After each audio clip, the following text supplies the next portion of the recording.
ಕಾಂತಾರ ಸಿನಿಮಾದ ದೈವಕ್ಕೆ ಅಪಮಾನದ ಆರೋಪ ಹೊತ್ತಿರುವ ರಣವೀರ್ ಸಿಂಗ್ಗೆ ತಾತ್ಕಾಲಿಕ ರಿಲೀಫ್ ಸಿಕ್ಕಿದೆ. ಅರ್ಜಿ ವಿಚಾರಣೆ ನಡೆಸಿದ ಹೈಕೋರ್ಟ್ ರಣವೀರ್ ಸಿಂಗ್ ನಡೆಗೆ ಅಸಮಾಧಾನ ವ್ಯಕ್ತಪಡಿಸಿದೆ.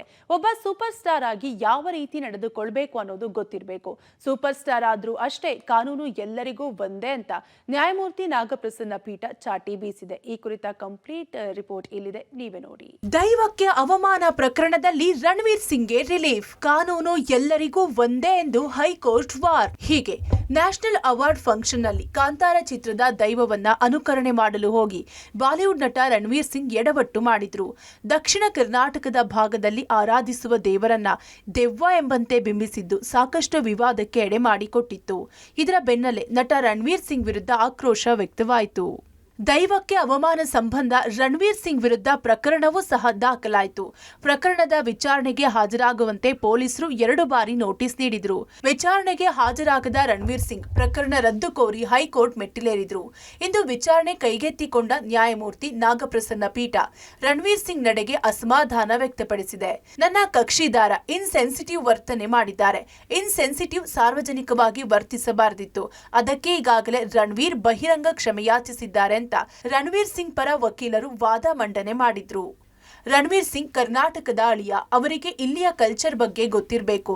ಕಾನೂನಿನ ಪ್ರಕಾರ ಎಲ್ಲಾ ಕ್ರಮ ಕೈಗೊಳ್ಳಲಾಗಿದೆ ಅಂತ ಎಸ್ಪಿಪಿ ಪ್ರತಿವಾದ ಮಾಡಿದ್ರು. ಮಧ್ಯ ಪ್ರವೇಶಿಸಿದ ನ್ಯಾಯಮೂರ್ತಿ ನಾಗಪ್ರಸನ್ನ, ಒಬ್ಬ ಸೂಪರ್ ಸ್ಟಾರ್ ಆಗಿ ಯಾವ ರೀತಿ ನಡೆದುಕೊಳ್ಬೇಕು ಅನ್ನೋದು ಗೊತ್ತಿರಬೇಕು. ಸೂಪರ್ ಸ್ಟಾರ್ ಆದ್ರೂ ಅಷ್ಟೇ, ಕಾನೂನು ಎಲ್ಲರಿಗೂ ಒಂದೇ. ಕಾನೂನು ಎಲ್ಲರಿಗೂ ಒಂದೇ ಅನ್ವಯ ಆಗುತ್ತೆ ಅಂತ ಎಚ್ಚರಿಕೆ ನೀಡಿದ್ರು. ರಣವೀರ್ ಸಿಂಗ್ಗೆ ಕೋರ್ಟ್ ಚಾಟಿ, ಸೂಪರ್ ಸ್ಟಾರ್ ಆದ್ರೇನು, ಕಾನೂನಿಗಿಂತ ಮೇಲಿಲ್ಲ. ಜನರ ಧಾರ್ಮಿಕ ಭಾವನೆಗಳ ಬಗ್ಗೆ ರಣವೀರ್ಗೆ ಗೊತ್ತಿಲ್ವಾ? ಇಷ್ಟು ಹಗುರವಾಗಿ ರಣವೀರ್ ಮಾತನಾಡಬಾರದು. ಜನರ ಮೇಲೆ ಪ್ರಭಾವ ಬೀರೋ ರಣವೀರ್ ಜವಾಬ್ದಾರಿಯಿಂದ ಇರಬೇಕು. ದೇವರ ಬಗ್ಗೆ ಮಾತನಾಡುವಾಗ ತಿಳಿದುಕೊಂಡು ಮಾತನಾಡಬೇಕಿತ್ತು. ಇನ್ನೊಬ್ಬರ ಭಾವನೆಗೆ ಘಾಸಿ ಮಾಡೋ ಅಧಿಕಾರ ರಣವೀರ್ಗಿಲ್ಲ. ರಣವೀರ್ ಕ್ಷಮೆ ಕೇಳಿದಾಕ್ಷಣ ಹೇಳಿದ್ದೆಲ್ಲ ಮರೆಯಾಗುತ್ತಾ? ಜನರು ಮರೆಯಬಹುದು, ಆದರೆ ಇಂಟರ್ನೆಟ್ ಮರೆಯುವುದಿಲ್ಲ. ವೇದಿಕೆಗೆ ಹೋಗುವಾಗ ಎಚ್ಚರ ವಹಿಸಬೇಕು.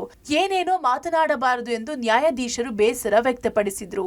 ಇನ್ನು ವಾದ ಮುಂದುವರಿಸಿದ ರಣವೀರ್ ಸಿಂಗ್ ಪರ ವಕೀಲರು ಇದೊಂದು ಅವಕಾಶ ನೀಡಿ ಅಂತ ಮನವಿ ಮಾಡಿದ್ರು.